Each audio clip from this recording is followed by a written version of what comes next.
As we all know, rent is too damn high, and renters are getting screwed over all across the country, and some people have resorted to desperate measures just to be able to get approved for a unit that they want to rent. And one Nevada woman is now suing her landlord for basically forcing her to sign a rental agreement that includes a clause that would consent to sexual activity with the manager of the building and the person who owns the building, the landlord.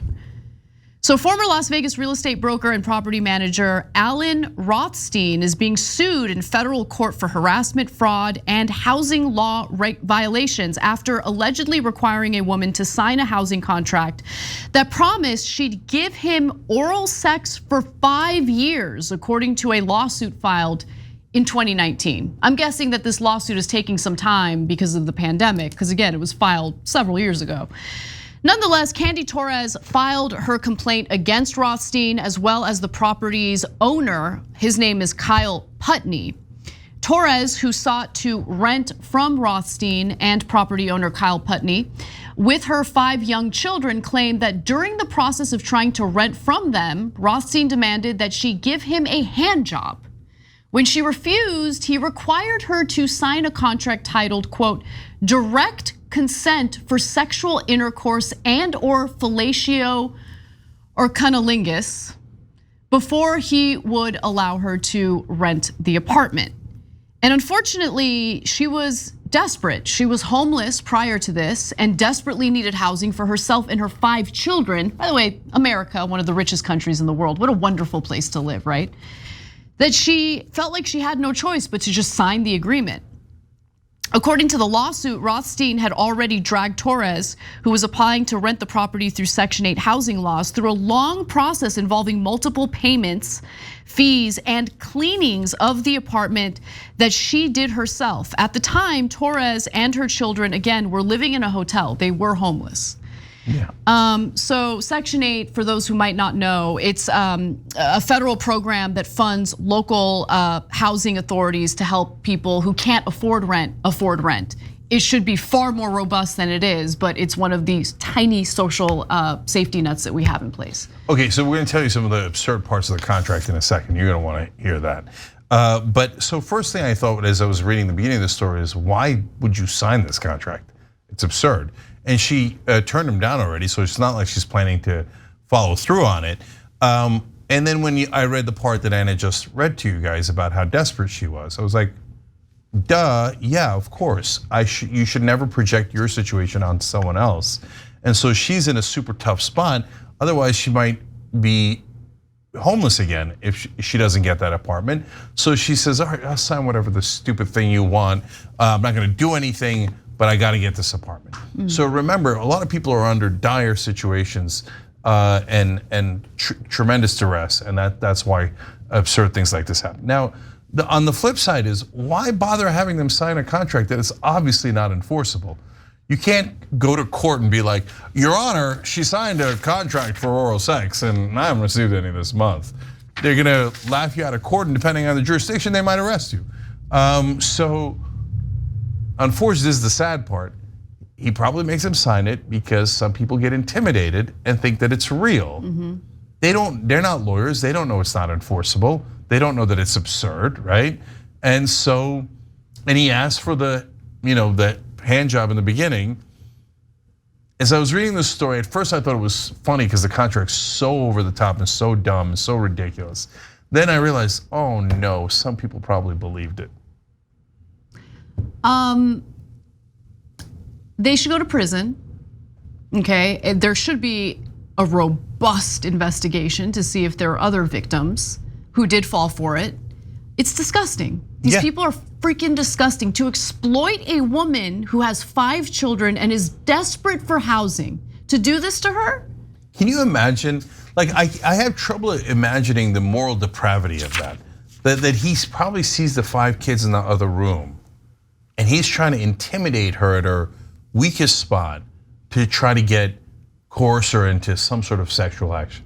And I bet you for all these guys, whether it's him, it's the judges that we talked about earlier in the show, it's the pastor we talked about earlier in the show, they all probably claim to be upstanding citizens and are treated with respect in society. Meanwhile, look at what they're doing behind the scenes. Yeah, it's disgusting. So here's the actual language of the sexual intercourse form. I'm gonna read it to you verbatim. The respondents hereby and freely gives their total consent to the initiators is the property manager and the landlord, to engage in sexual activities with the respondents with the understanding that sexual intercourse as defined by the state of Nevada will occur. This consent and agreement is valid for the period of 5 years and does hereby freely give implied consent to consecutive or concurrent sexual encounters between the respondents and the initiators. Okay, look, first of all, you might think, well, wait, Nevada, some portions of Nevada do have legalized prostitution, so could this possibly be legal? And that's probably why they're doing it in Nevada. And the answer is no. There's very specific rules about how you have to have a certain property in a certain area where you get a license and then you're allowed to do prostitution. You can't just randomly put it into a contract. But if you notice, they put it in legalese. And if you read the legalese and you know the law at all, it's actually absurd. I mean, they said consecutive or concurrent sexual encounters. Like really you had to put it in there that both the landlord and the guy renting it out can do it concurrently? Like that's absurd. And they don't actually, no, they're putting it in legal language so it intimidates someone who might not know better. 100%. Now let's get to the rest of the contract because this is, man. Okay, I'm not gonna say things that are gonna get me in trouble. So the contract also stated that Torres must agree that she didn't have any partners or parents who are larger. This is a quote. No, it's in this ridiculous contract. Larger, meaner, and more physically aggressive, owns firearms and/or is more possessive than the initiators. This is the most absurd thing I've ever read in my life. They can't be more possessive than the scam artist who is trying to trick you into sex and using intimidation and the threat that you might become homeless. They can't be more aggressive or meaner than that. Really? I mean, are we gonna find someone meaner than you? And then, but they write into the contract, so like, and to me, of all the vomitous parts, the worst one was, or parents. Yeah, yep. Like if you're a young girl, we don't want your parents protecting you. They're not even allowed to own firearms because when we do terrible sexual things to you, we don't want any consequences for ourselves. They wrote it down on paper. That actually makes them so much more criminally culpable, but I don't know that any bad person ever goes to jail anymore in America. Yeah, this story it's just making me really angry right now, and it would be very wrong, and no one should ever carry out any vigilante justice, including the type of thoughts that would make you want to get a lead pipe and blowtorch and go to work, because these people are disgusting, and I hope they go to prison, right? Like it seems like this might just be a civil lawsuit. Yeah, it's a civil lawsuit. I don't know the cops ever do anything anymore in America. Go to prison. You deserve to go to prison. You're victimizing people like this. It's disgusting. So last quote's from a housing lawyer, Bruce Flammy, and he said, "This is a legal contract the way that actors on Grey's Anatomy are real doctors.